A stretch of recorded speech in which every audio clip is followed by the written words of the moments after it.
Hey, this is Mr. Rich. Welcome to Mr. Rich Q&A Sunday night. I'm going to take your math questions tonight. Hopefully some have been submitted. I do have a few that have been sent through email. I'm going to pull those up and give me just a quick second and we will share those.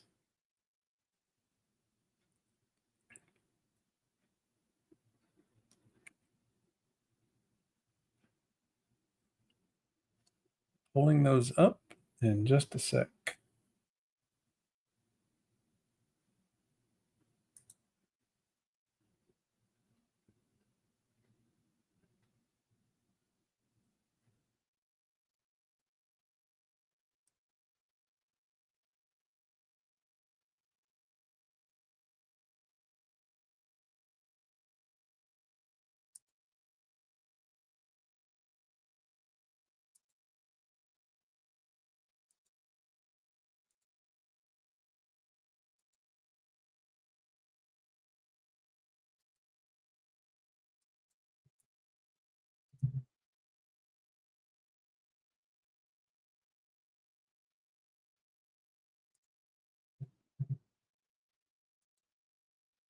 First question I have, I believe, is an SAT question, so I will share my screen. Let's see if we can get this to work. There we go.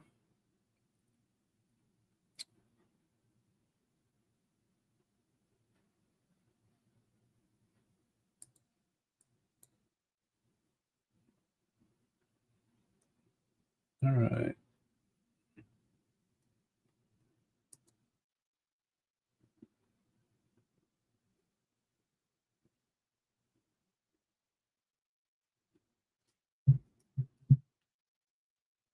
I'm going to try to maximize this screen so we can get a little bit better view. Yeah, I'm going to use these down here. There we go.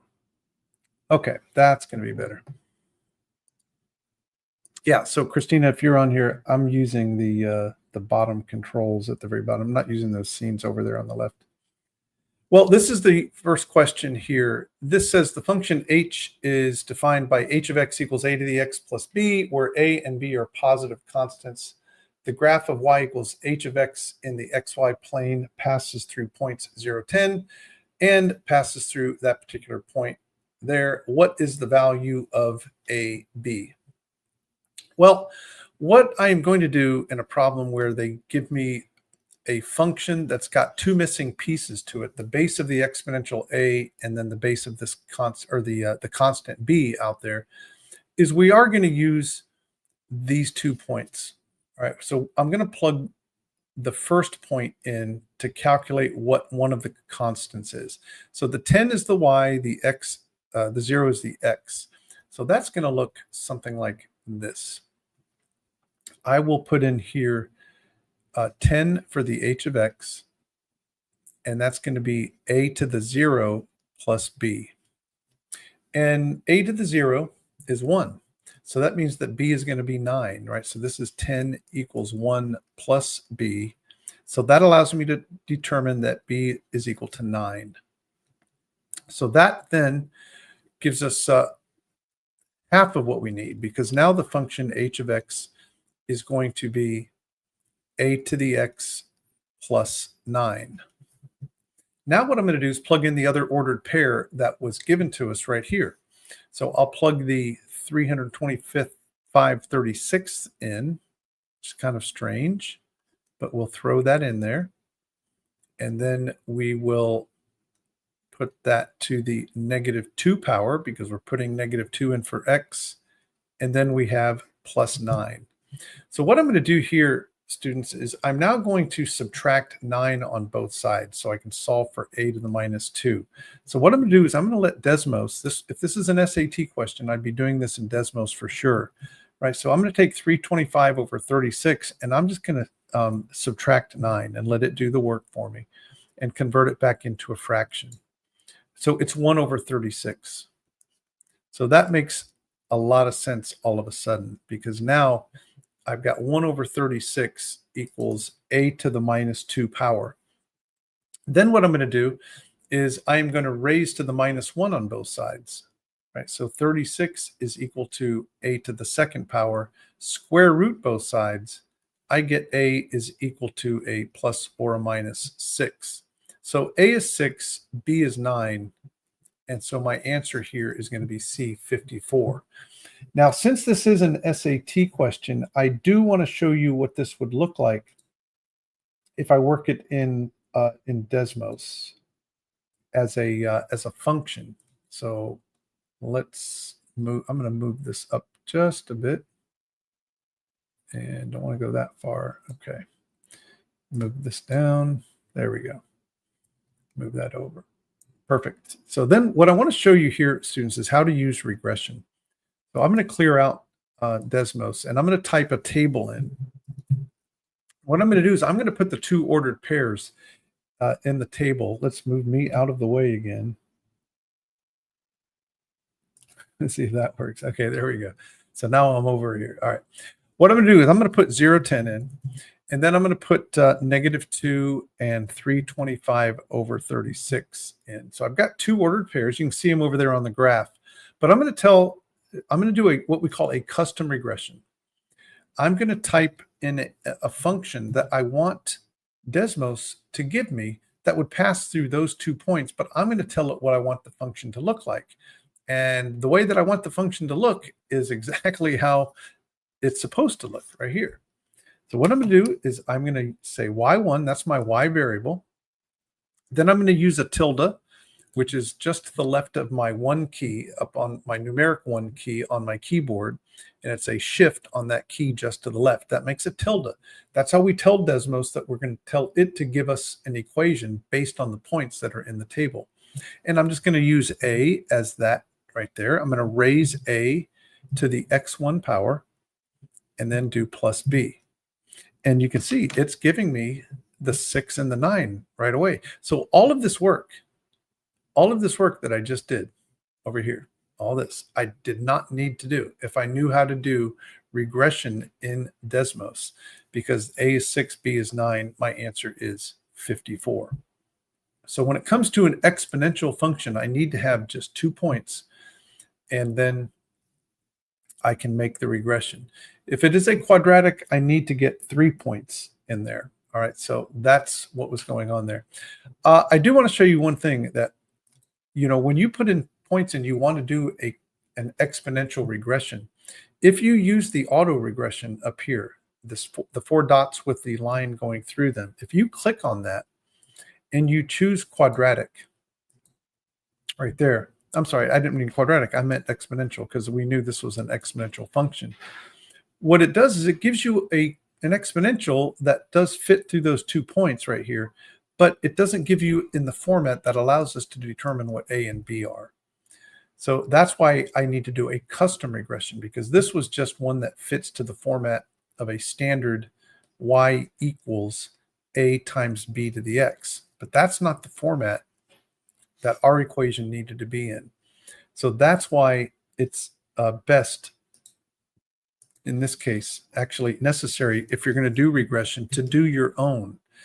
And the 2 things you have to remember if you do a custom regression, where you're going to give it the format of the equation, is you do have to use y1 and x1 as your variables, because that's the default headers of your table. But you can't put an equal sign, right? That's the thing you cannot do. You got to put the tilde.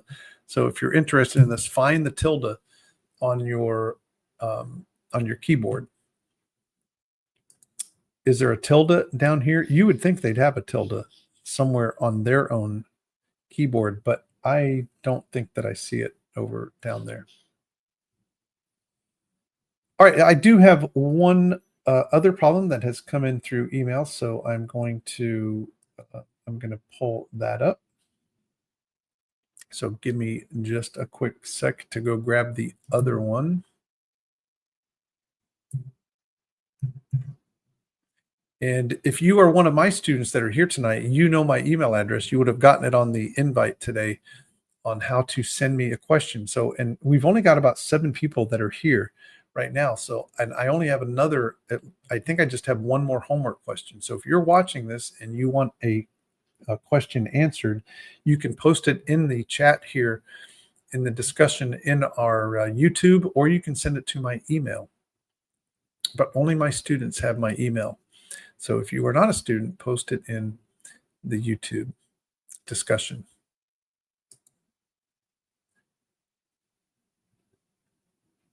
And here is the other one. The other one looks like it is coming from, this one is from PreCalc.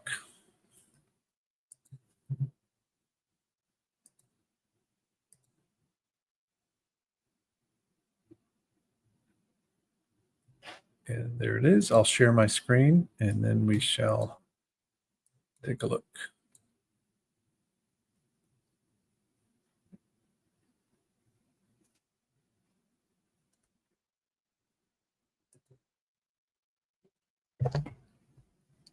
That's not what we want. There we go.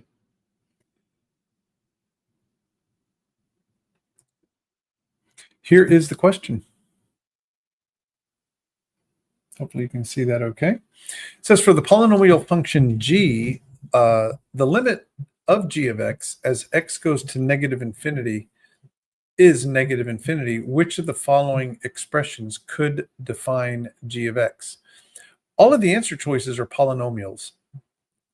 So one of the things that we know, if you are considering what this looks like, I'm going to go ahead and squeeze this in a lot. There we go. And zoom in here.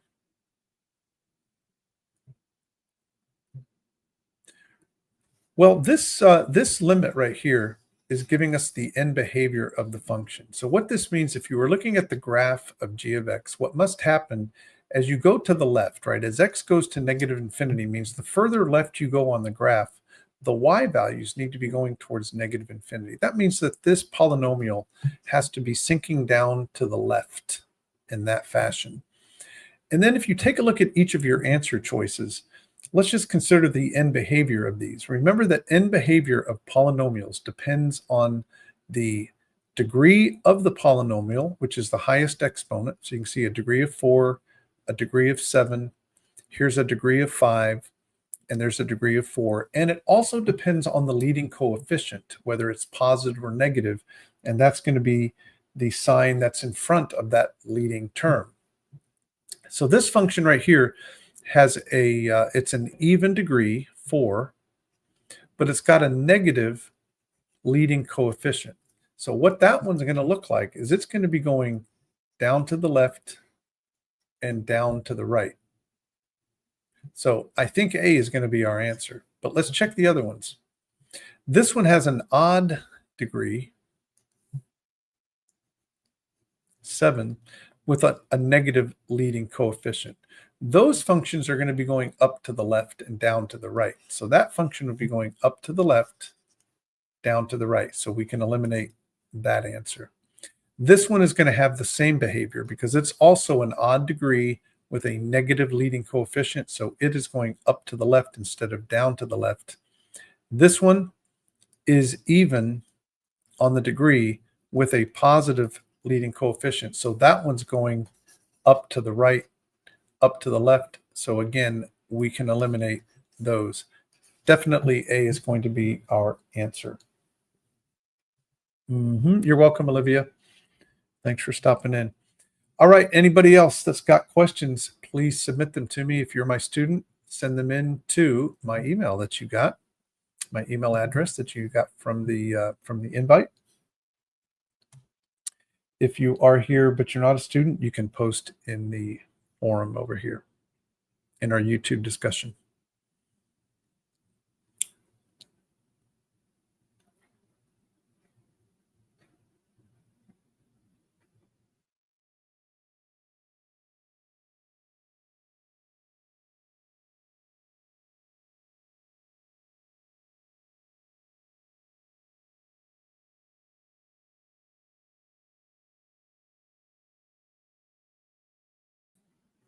So let me go grab a little bit of work.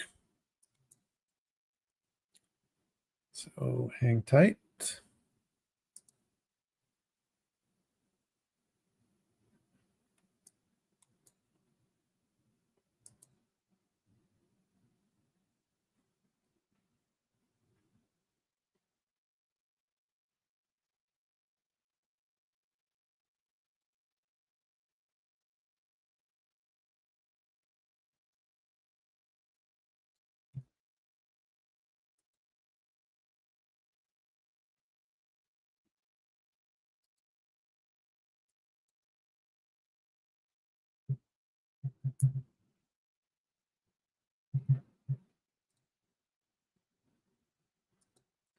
Almost got it pulled up here. And then I'm going to go grab it in AP PreCalc as well.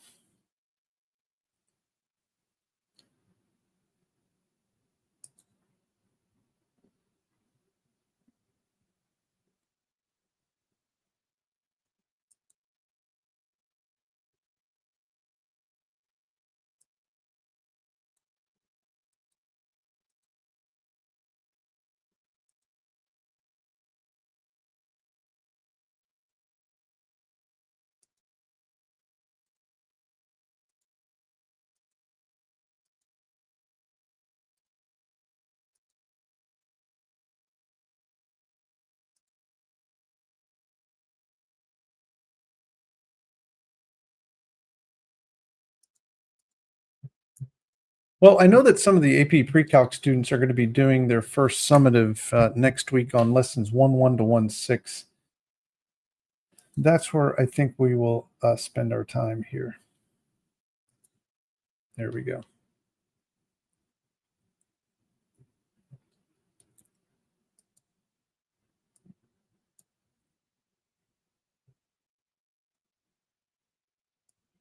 All right, let's start with some basics here, and going to maybe expand this just a bit, give us a little bit more real estate here. So let's talk about number 2. This says, and this is AP Pre-Calc. This comes from a review on lessons 1.1 to 1.6. It says, let the function f, and I get myself out of the way here. There we go. Let the function f be increasing or decreasing, but not both. State whether the function is increasing or decreasing on the interval 9 to 17 and justify your answer.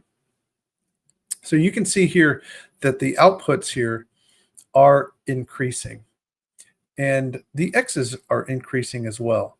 So our answer here is that the function is increasing, but we have to give a proper justification. Okay, so the justification that we would write, we would say something along these lines. We would say that f of x is increasing, and then we'll give it a because statement, right? Because for all, this is how they want you to say it, something along these lines, for all x over the interval 9 to 17. We know that f of b, and let's see, I'm going to say for all of x, a comma b over the interval, f of b, and you can see it's increasing. So f of b is going to be greater than f of a. So as a and b are, as you move from left to right, the y values to the right of a are always going to be larger than to the left. So that shows it increasing. Now, we also know we could explain this by saying that as the x values are increasing, so are the y values also increasing. But always make sure that you know what your teacher is looking for when it comes to the free response questions and the justifications. All right, let's look at number 3. It says, on what intervals is the graph concave up? When is it concave down? One of the things we want you to know from this first unit is that in functions where there is a change in concavity, and apparently as you look at this, you can see that this is a concave down section, that's a concave up. That means there has to be a point where it switches concavity, and that's called the point of inflection. And that's going to have to be right here at that value that they're labeling I on the x-axis. So that means to the left of this point, we know that it's concave down, and to the right, it's going to be concave up. That point of inflection is going to be about halfway vertically between the relative max and min, where it switches the concavity. So then we can say that it's going to be concave up starting at I and going towards infinity, right? So if we put an arrow, or we assume that there's an arrow right there, then from I all the way to infinity, that function is going to be concave up. Now, on which intervals is it going to be concave down? That's going to be from negative infinity over to I, because all the way from this x value to all of the x values back this way, it's going to remain concave down. Well, these relative mins and maxes are where it switches from increasing to decreasing. So the intervals where the graph is increasing, we're just going to use this as the point here, h, where it stops its first interval of increasing. So we can say that it's increasing from negative infinity over to h. And then it begins to increase again over at k all the way to infinity. It would therefore be decreasing between h and k. And then you've got the intervals, or I should say the zeros of the function are going to be its x-intercepts. So we could say that's going to be g, j, g, j, and l, where x is going to be on those values. Your y-intercept is going to be over here at, as you can see here, they're labeling that at b when y is equal to b. All right, let me show you how to do average rate of change. This is a calculator active problem, and they give you a function, w of r. They want you to get the average rate of change over that interval. So what I recommend you do on your TI-84 is the following. What you want to do is put this function into your TI-84. So what I'm going to do is I'm going to hit y equals, and then I'm going to do square root 1 minus 4x. So I'm putting that function in. I obviously have to use x as my variable on the TI-84. So I've got it stored now in the calculator using my equation editor at the y equals button. Then every time I'm calculating an average rate of change, I want to write down the correct formula. If this is the interval over which I'm getting that average rate of change, that means that this is going to be w of minus 1 minus w of minus 5, right? Because I need the y values when x is negative 1 and the y value when x is negative 5, and then subtract those. So that's going to be my numerator. And then in the denominator, it's going to be the difference between those. So minus 1 minus a negative 5. Now what I'm going to do though is I'm going to let the calculator do that whole thing. I'm going to go ahead and make a fraction on my home screen. And let me show you what this looks like. I think I can give you a little bit better view here.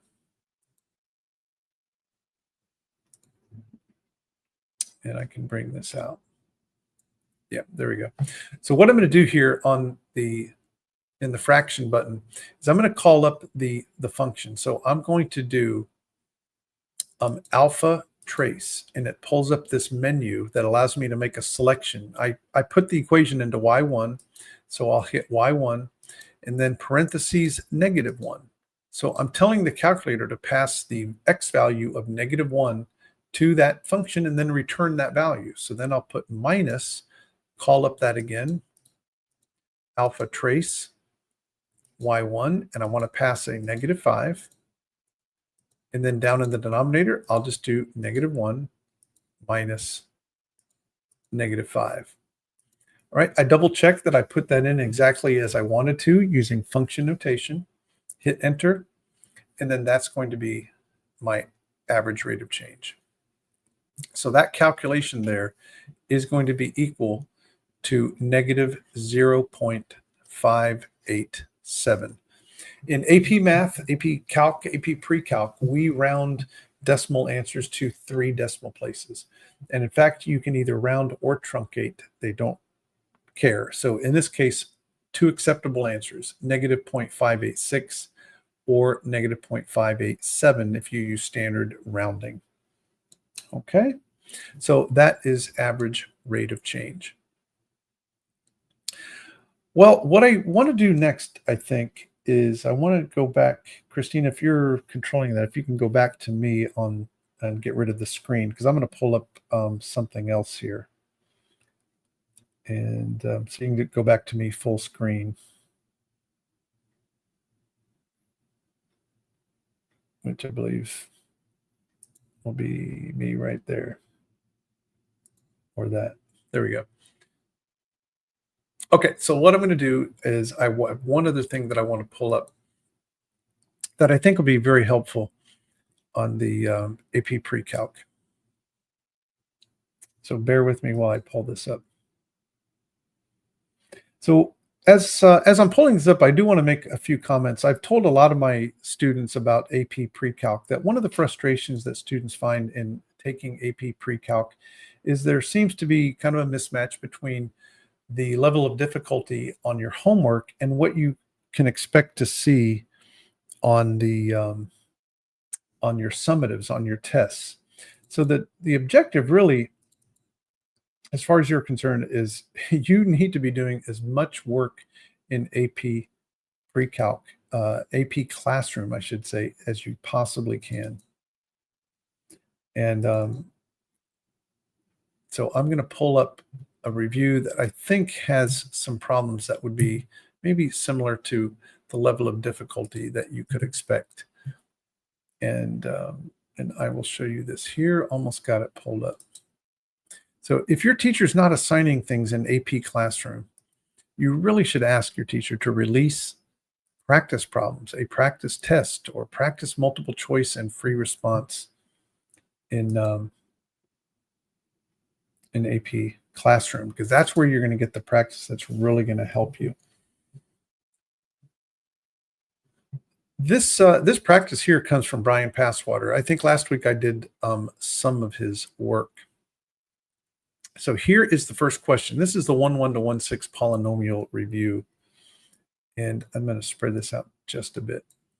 So the first question here gives you a polynomial that's in factored form. And it says, which of the following statements about the zeros of f is correct? And it's about the number of zeros and the type of zeros. And they want to know, well, this first one is 8 distinct zeros. So let's look at how many zeros there are. So I have a 0 at x equals 1. I have one at x equals 0 that has a multiplicity of 2. Now this one right here, x squared plus 4, that's going to be zeros at 2i and negative 2i. Because if you take the x squared plus 4 and set that equal to 0 and solve it, you're going to get x squared equals negative 4. Right? To find the zeros, you take each factor and set it equal to 0. That will give you x squared is negative 4. Square root both sides, you get a 2i and a negative 2i. Now, what happens here is you get a 0 at x equals 3. And it has a multiplicity of 3, but it's only one unique or distinct 0. And then this one over here, we had already listed out. So I got 1, 0, 2i, negative 2i, and 3. Now, how many distinct real zeros are there? 1, 2, 3. So I have 3 distinct real zeros and 2 non-real zeros. There we go. So C is going to be my answer. So you got to list out all of those zeros and make sure you make the right selection. On multiple choice questions on AP Math, consider all of the answer choices, because sometimes you think you're looking at the right answer. When you read another answer, it may jog your memory of maybe some aspect that you had forgotten about. So consider all of the answers. Don't just jump for the first one that looks like it might be correct. Well, this right here is a quadratic polynomial, and it wants to know, when is it above the x-axis? When is the function greater than or equal to 0? Well, in order to know when a function is going to be greater than or equal to 0, you have to know its zeros, because at the zeros is where it may be going from below the x-axis to above, from positive to negative or vice versa. Well, since it's a quadratic with a positive leading coefficient, we know what this thing is going to look like, right? It's going to be an open up kind of parabola. Our job is really just to factor this. So let's see if we can determine the factors so that we know the zeros. And then that's going to allow us to answer this question. I know that 2x squared is going to be split up as 2x and x, like this. And then I need to get two numbers that would multiply to be negative 12. But I also need to consider, when will I get that middle term to be a plus 5? So I'm going to use, actually, I'm going to look at my answer choices to help me. I'm seeing lots of 4s. So I'm assuming that this is going to be a 4 and a 3. like this. And then I need to have a positive 5x. So sure enough, look at that. If you put a plus and a minus right there, if you look at your outer product of the quadratic, it's 8x. The inner product is negative 3x. Those two combine to be a positive 5x. So that means that we know our zeros. I've just written this in its factored form. If we set the y equal to 0 and solve for x, we get two answers. We get x is equal to 3/2, x is equal to -4. So that's where this quadratic must be cutting across the x-axis over here at -4, over here at 1.5. We know that it's opening up. So it's looking something like this. So all of the region to the right of 3/2, all to the left of -4 is where it's going to be greater than 0. So we're going to choose 3/2 to infinity right here, and negative infinity to -4d. Now, this definitely would be not a calculator active problem, right? These are all problems here, unless we run into one that's not. I'm pretty sure these are all going to be no calculator on these problems. All right, let's look at number 3. The polynomial function h has zeros of x equals 3 with a multiplicity of 2, x equals -4 with a multiplicity of 3, has a 0 at 2i and 1 at 5 minus 3i. What is the least possible degree of h? Well, if you've got a 0, a real 0 with a multiplicity of 2, that's going to give me an x squared. A real 0 there with the multiplicity of 3 gives me an x cubed. If I have an imaginary or a complex 0 at 2i, that means there has to be also one at -2i. So that means there's going to be 2 there. Same thing here. There has to be a conjugate that goes with this, 5 plus 3i. So this has to be 2 plus 3, 5, 6, 7, 8, 9. Has to be at least a degree of 9.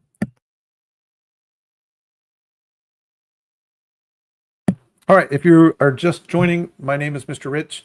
I'm a math tutor in Jacksonville, Florida, and I am doing some math homework problems for students. Right now, I've already worked the 2 that were submitted for tonight, so I'm doing some AP PreCalc. I have quite a few students that I tutor that are in AP PreCalc, and they're facing their first summative this coming week. Some of them already took it last week, but a good number of them are still looking at lessons 1.1 to 1.6. So that's where this work is right now. If you do have any questions for me, you can post them in the discussion here in YouTube, or you can send it to my email. For those of you that are my students, you have my email. And I'm going to go look to see if anything did come in.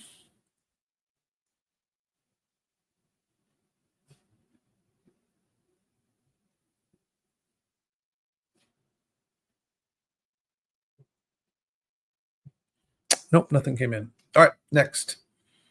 The graph of h is shown above. Which of the following statements about h is correct? The rate of change of h is positive and decreasing. Now, what they are doing here, so this is a multiple choice question that you have to really consider the wording very, very carefully. They're talking about the rate of change of h, and they're saying that the rate of change is positive and decreasing. Well, this function itself is decreasing. We can see that. Therefore, the rate of change has to be negative, because the rate of change does tell you whether it's increasing or decreasing, right? This is sloping downward, so the rate of change is negative, not positive. Okay, here it says the rate of change is negative, so that's going to be true. And so do C and D are talking about the function being negative. We'll talk about that in a minute. But then what do they mean when they say that the rate of change is decreasing? So you've got to have this nailed down in Unit 1. You've got to know that on a region where a function is concave up, the rate of change of that function is increasing. In fact, that's the definition of concave up. The rates of change are going up. If it is concave down, then you know that the rates of change are going to be decreasing. And we can visually inspect the graph here, and we can recognize that this is concave down. Therefore, the rates of change are negative because it's decreasing, but the rates of change are decreasing because the function is concave down. B is going to be my answer. Now, answer C says the function h is negative. Well, it's not negative. The function itself is above the x-axis, so it's positive. So that's no way. And the function of h is negative. No. All right. So think about the three quantities that you have to comprehend when it comes to these functions. Whether the function itself is positive or negative, that deals with whether it's above or below the x-axis. Then you have to talk about whether the rate of change of the function is positive or negative. That's associated with whether it's increasing or decreasing. But then thirdly, you have to consider, is the rate of change increasing or decreasing? And that has to do with the concavity. So those are three important characteristics that you really need to comprehend in the first lessons of Unit 1. And you have to be able to do them graphically, algebraically, and in tabular format. And speaking of tabular, let's do this one.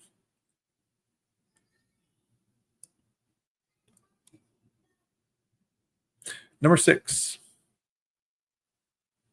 Selected values of the polynomial function g are shown in the table above.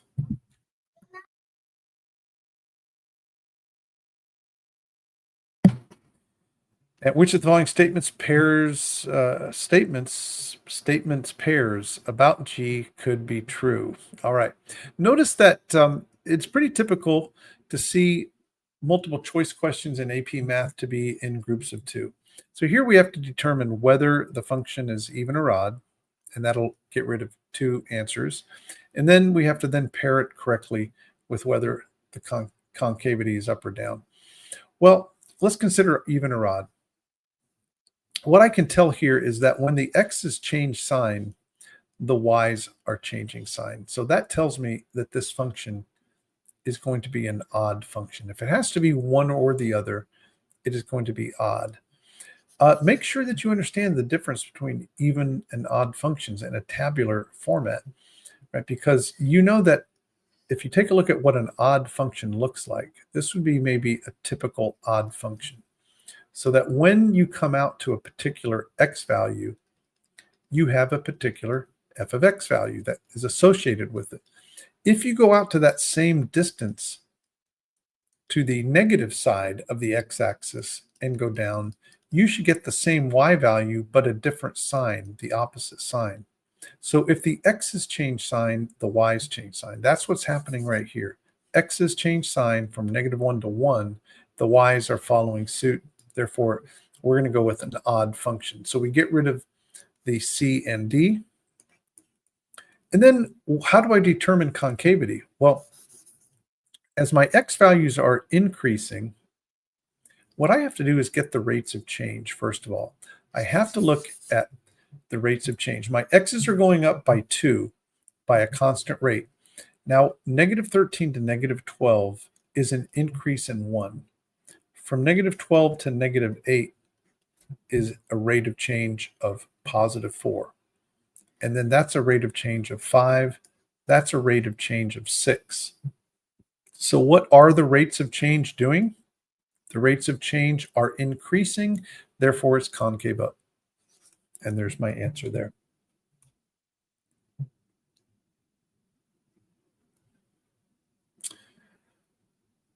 All right, doing more multiple choice here. Let's look for some that are a little bit more interesting. Here is an end behavior question. They're giving us a polynomial. We have to determine the end behavior. Well, I'm going to determine the end behavior before I look at the answer choices. I kind of know what the different answer choices would be. But if it's an an odd degree, so the degree is odd, but the leading coefficient is positive leading coefficient, that means it's going up to the right and down to the left. Therefore, as x goes to infinity, right, as x is going to infinity, the y values, the f of x's, are going to infinity. So we look for the x going to infinity,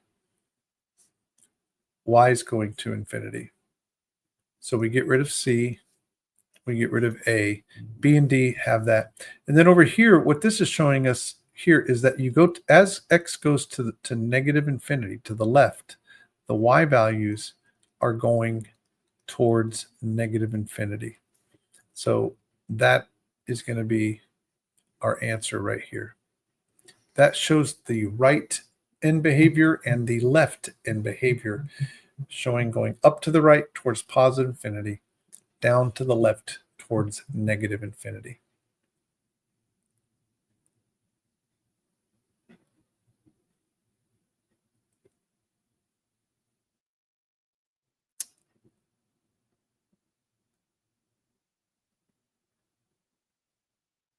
All right, let's try to match which one of these possible equations could go with this polynomial.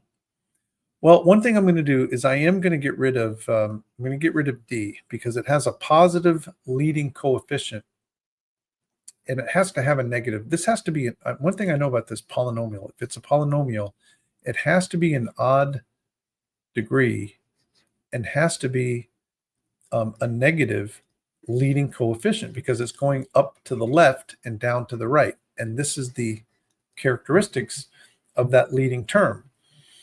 Well, let's look at what the degrees are. The degrees here, this degree would be 4 because I have an x squared, an x, and an x. So those exponents are going to add up to 4. No good. So A is out. This one, possibly, because it does have a degree of 3. So its end behaviors would follow this pattern here. This one does as well as in terms of an odd degree. It's a degree of 5. But this is the one that has to be. How do I know? Well, there's a 0 at 0, and it has to have a multiplicity of 2 because it's going to bounce off of that x-axis and behave like a parabola would, like a second-degree polynomial right around that 0. That's that x squared right there. Tells me that's what's happening. But also, it's got this positive 0 out here where it's bouncing as well, and that's going to be this one. So that 2 exponent there is what's causing that to bounce off the x-axis over here on the right side. So just kind of by process of elimination, we go with answer C.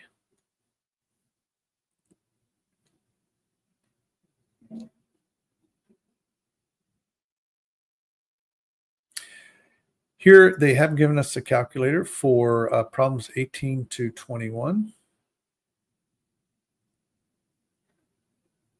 Here are some factoring problems.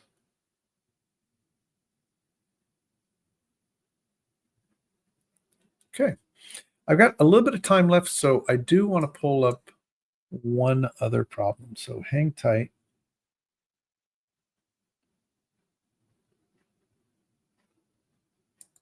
And I'll get the next one.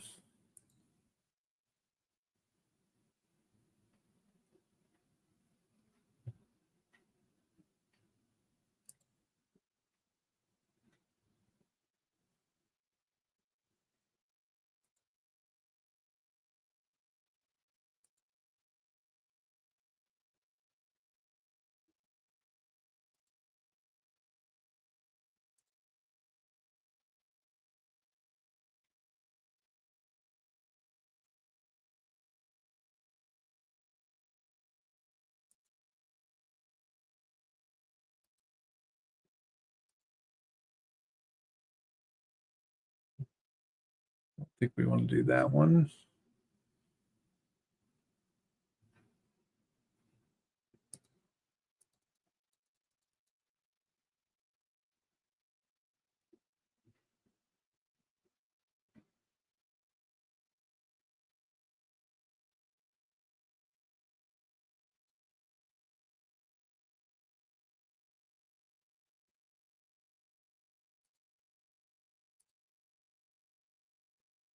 Okay, here's what I want.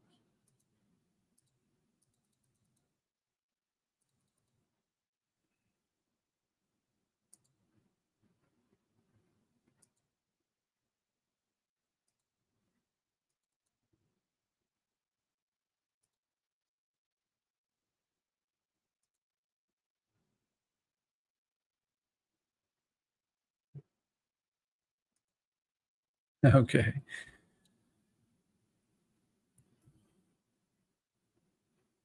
This is lesson 1.5, and I want to show how to determine the degree of the polynomial.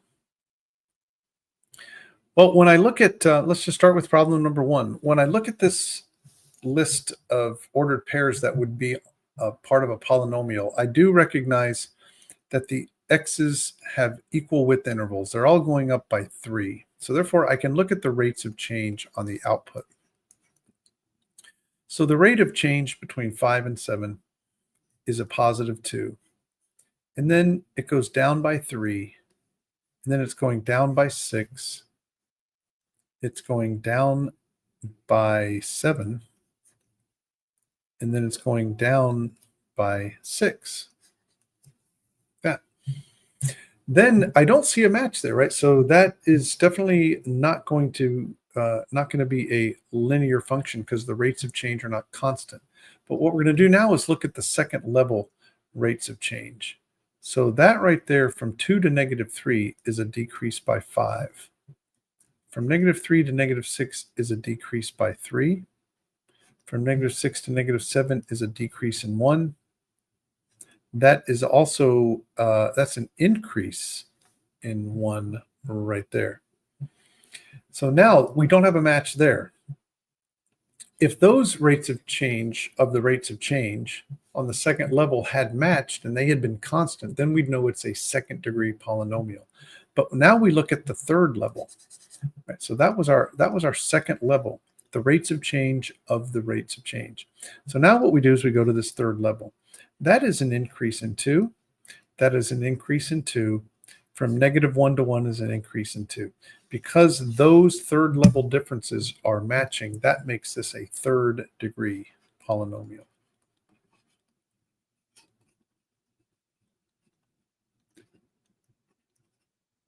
All right, so that's how you handle that.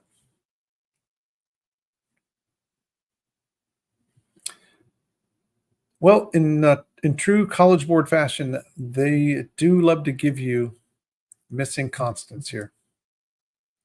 So here's a table where we're going to have to figure out what the constants a, b, and c are based on the characteristics of the function, that it's odd and that it is strictly increasing, meaning that even though we don't know what's going on in between these discrete points, we do have to assume it is always increasing, strictly increasing.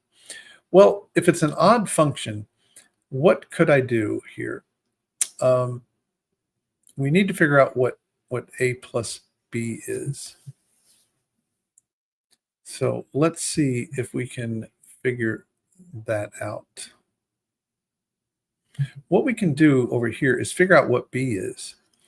Because if it's an odd function, notice I have this pairing of 11 and -11. That means that this b has got to be a 4. Because on an odd function, when the x's change sign, the y's will also change sign. So we now figured out that b is 4, which then means that this part here is going to be a plus 4. All right, well, what else do we know? We can take a look here and realize what a is, because I've got a pairing here of 17 and -17. So this a value has got to be the opposite of this 12. So we're going to have to call this a -12. So a is a -12, b is 4, so we can change this to be -8. And if that's -8, then because we have a -1 and a 1, then the c or the y's here have to change signs, so c is 8. So we can just show here that a has to be -12, b is going to be a 4, and therefore c is 8. All right, we don't have to show any work there. That's going to be sufficient to get by. Here they give you partial graphs of two odd functions, and they want you to sketch each function on the interval from 0 to 6. The piecewise are pretty easy because what I'm going to do is I'm just going to flip on an odd function. what I can do is I can flip it across the y-axis, then across the x-axis. So, and then make that connection right there. This point right here at -4, we are going to flip this over to +4 and then flip it across, and it comes down here, and I can make that connection. Then the only other point I need to flip is this one. So I'll flip it over here to 6 and then down to this opposite corner and then make that connection right there. So that makes, that finishes out the graph there for it being odd. Here we probably need to do more points. I probably would want to flip this one across and up. And then this relative maximum right here, I would flip it across. And then it's down here at 2.5, so it would come up to about here. So I would make that curve come up like that. And then I would go, and I'm not going to finish this out, but I would flip this one over and flip this one over, and then I can make my sketch pretty accurately. Here's even function. So I would be doing the same thing here. It's just that if it's an even function, it's just reflected across the y-axis. So this point is going to get reflected over here. This point at x equals -4 gets put right over here, and then we can make that connection. And this endpoint will come over here, and you make that connection. And there is your even function there.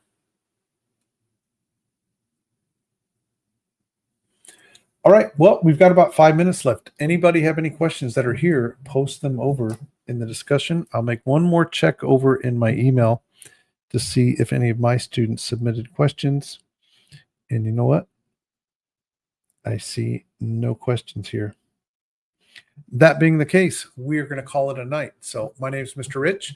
Come back every Sunday night. I'm going to be here at 8 o'clock for my students and anybody else who wants to come in here and ask me homework questions. I tutor any classes from Algebra 1 all the way up to AP Calc. I do lots and lots of ACT and SAT prep. I do both individual and group.